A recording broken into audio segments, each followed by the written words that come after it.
तो friends, welcome back my YouTube channel biology science. आज हम आप लोगों को पारिस्थितिक तंत्र के प्रकार बताएंगे, अर्थात टाइप्स ऑफ इकोसिस्टम के बारे में बात करेंगे। तो पूरी जानकारी के लिए मेरा पूरा वीडियो अंत तक देखिए, और यदि अभी तक हमारे चैनल को सब्सक्राइब ना किया हो तो सब्सक्राइब जरूर कर लीजिए। चलिए शुरू करते हैं। तो जलवायु, निवास स्थान और पादप समुदाय के आधार पर प्रकृति में पारिस्थितिक तंत्र दो प्रकार के होते हैं। पहला स्थलीय और दूसरा जलीय। स्थलीय यानी ऐसे पारितंत्र या ऐसे पारिस्थितिक तंत्र जो स्थल अथवा भूमि पर पाए जाते हैं। तो स्थलीय पारितंत्र को दो भागों में बांटा गया है।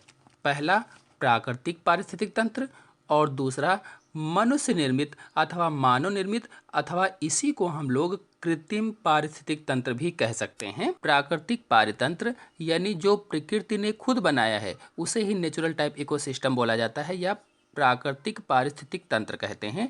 अब प्राकृतिक पारितंत्र भी कई प्रकार के होते हैं, जिसमें से पहला है घास स्थल, यानी जहाँ पर घास पाई जाती है तो उस घास वाले को पारितंत्र कहा जाता है। अर्थात उसमें जो जीव होंगे वह उस जगह के अजैविक वातावरण के साथ आपस में जुड़े होंगे। कुछ घास स्थल के उदाहरण हम आपको बता देते हैं, जैसे अमेरिका में प्रेयरी और पंपास घास के स्थल पाए जाते हैं या घास के मैदान पाए जाते हैं। इसी तरह से अगर अफ्रीका में देखा जाए, अफ्रीका में सवाना है, वेल्ड है। तो ये जो सवाना वाला घास का मैदान है अफ्रीका में, ये अधिक इम्पॉर्टेंट है और कॉम्पिटिटिव एग्जाम्स में कई बार भी पूछा गया और पूछा जाता है।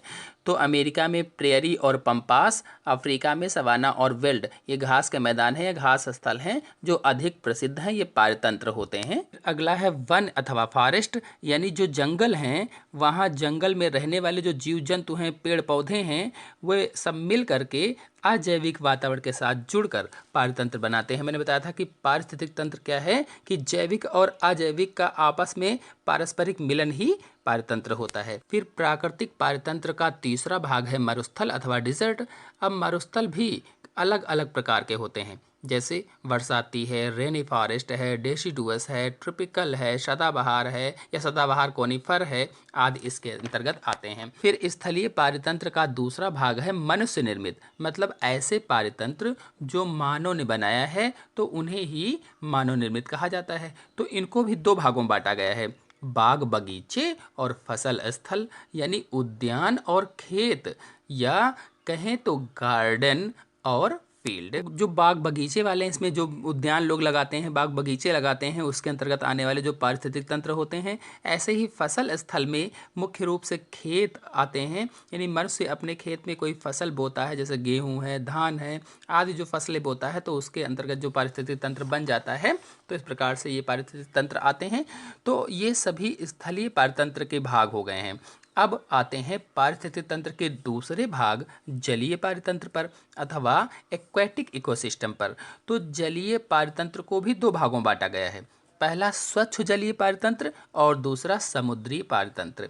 तो स्वच्छ जलीय पारितंत्र को अलवणीय पारितंत्र भी कहा जाता है। जो स्वच्छ जलीय पारितंत्र है इसे अलवणीय पारितंत्र भी कहा जाता है, क्योंकि इस पानी में लवण नहीं होते हैं। जबकि समुद्री पारितंत्र की बात की जाए तो इसे लवणीय पारितंत्र भी कहते हैं, क्योंकि समुद्री जल खारा होता है, लवण अधिक होते हैं, इसीलिए लवणीय कहा जाता है। तो समुद्र में भी जीवों का समुदाय रहता है। जैसे एक तालाब का पारितंत्र मैंने समझाया था, बिल्कुल वैसे ही समुद्र में भी बड़ी मात्रा में होते हैं। और स्वच्छ जलीय पारितंत्र दो प्रकार का होता है, रुके जल वाले पारितंत्र और बहते जल वाले पारितंत्र। यानी जो स्वच्छ जलीय है, जो अलवणीय है, ये पारितंत्र को दो भागों में बांटा गया, रुका और बहता। तो रुके जल वाले पारितंत्र कौन कौन से होंगे, क्या आपको पता है? जहाँ जहाँ पर जल ठहरा होता है या एक स्थान पर भरा रहता है, वहीं पर रुका जल वाला पारिस्थितिक तंत्र होता है। जैसे तालाब, पॉन्ड का पारितंत्र होता है। तो तालाब का पारितंत्र मैंने पिछले वीडियो में अच्छी तरह से चित्र सहित समझाया है। यदि आप लोग नहीं देखे हैं तो देखना चाहते हैं देख सकते हैं चैनल पर जा करके।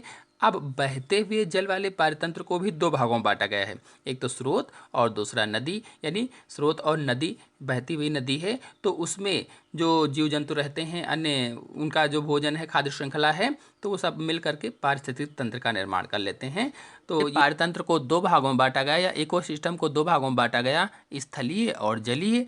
अब स्थलीय को दो भागों में बांटा गया फिर से, प्राकृतिक और मानव निर्मित। तो प्राकृतिक को 3 भागों में बांटा गया, घास स्थल, वन और मरुस्थल। मरुस्थल में मैंने बताया था कई प्रकार के होते हैं मरुस्थल, जैसे बरसाती है, डेसिडुअस है, ट्रॉपिकल सदाबहार है, सदाबहार कोनिफर युक्त है। फिर मनुष्य निर्मित के अंतर्गत बाग बगीचे हैं, फसल स्थल हैं, यानी जो गार्डन्स होते हैं, जो क्रॉप लैंड होते हैं वो आ जाएंगे।